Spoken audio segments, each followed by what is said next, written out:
जय श्री गणेश दोस्तों, आप सभी का स्वागत है आपके अपने चैनल व्रत संगम पर। विनायक चतुर्थी का व्रत भगवान श्री गणेश को समर्पित होता है। इस दिन श्री गणेश की विधिवत पूजा करके भक्तजन उपवास भी रखते हैं और मान्यता है कि इस दिन भगवान गणेश की पूजा करके उपवास रखने से विघ्नहर्ता गणेश भगवान सारे विघ्न दूर करते हैं और जीवन में सुख समृद्धि का वैभव प्रदान करते हैं। आइए जानते हैं।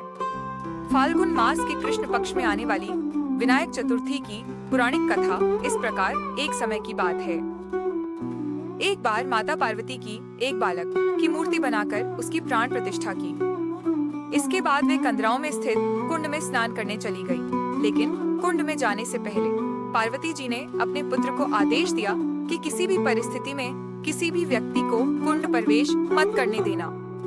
बालक ने माता पार्वती की आज्ञा का पालन किया। उनकी आज्ञा का पालन करते हुए कुंड के प्रवेश द्वार पर खड़े होकर पहरा देने लगा और कुछ समय बीत जाने के बाद भगवान शिव वहां पहुंचे। जैसे ही वे कुंड के अंदर जाने लगे, तभी द्वार पर खड़े बालक ने उन्हें अंदर जाने से मना कर दिया। भोलेनाथ ने उस बालक को समझने का प्रयास किया, लेकिन वह बालक उनकी एक भी नहीं सुन रहा था। फिर भगवान शिव ने क्रोधित होकर उस आज्ञाकारी बालक का सिर धड़ से अलग कर दिया। इस घटना का पता जब माता पार्वती को लगा तो वह स्नान करके कुंड से बाहर आई और उन्होंने देखा कि उनका पुत्र धरती पर प्राणहीन पड़ा है। उसका सिर धड़ से अलग पड़ा है। इस दृश्य को देखकर माता पार्वती जी बहुत क्रोधित हुई, जिसे देखकर सभी देवी देवता भयभीत हुए।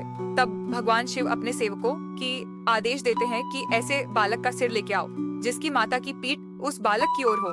तब शिवगण एक हाथी के बच्चे का सिर लेके आते हैं। तब भगवान शिव ने गज के सिर को बालक के धड़ से जोड़कर उसको जीवन प्रदान किया। इसके बाद माता पार्वती भगवान शिव से कहने लगी कि ये सिर हाथी का, जिसके कारण सब मेरे पुत्र का उपहास करेंगे। तब भगवान शिव उस बालक को वरदान देते हुए कहते हैं कि आज से इन्हें गणपति के नाम से पूरे संसार में पूजा जाएगा। इसके साथ ही सभी देवताओं ने उन्हें वरदान भी दिया कि आज से प्रथम पूजनीय माने जाएंगे। साथ ही संतान या महिला इस व्रत को रखेगी तो उन्हें संतान सुख की प्राप्ति होगी। विनायक चतुर्थी के दिन भक्त भगवान गणेश को प्रिय वस्तु अर्पित करेगा। भगवान गणेश उनकी संतान से संबंधित सभी समस्या का निवारण करेंगे। मान्यता है कि तभी से भगवान गणेश की पूजा का विधान चला आ रहा है। विनायक चतुर्थी के दिन नमक का सेवन नहीं करना चाहिए। इस दिन केवल फलों का या ड्राई फ्रूट्स का सेवन कर सकते हैं। विनायक चतुर्थी के दिन व्रत चंद्रमा को देखकर ही खोला जाता है। अगर आप विनायक चतुर्थी के दिन व्रत नहीं रखते हैं तो इसकी कथा अवश्य सुननी चाहिए। तो दोस्तों, ये थी विनायक चतुर्थी की कथा।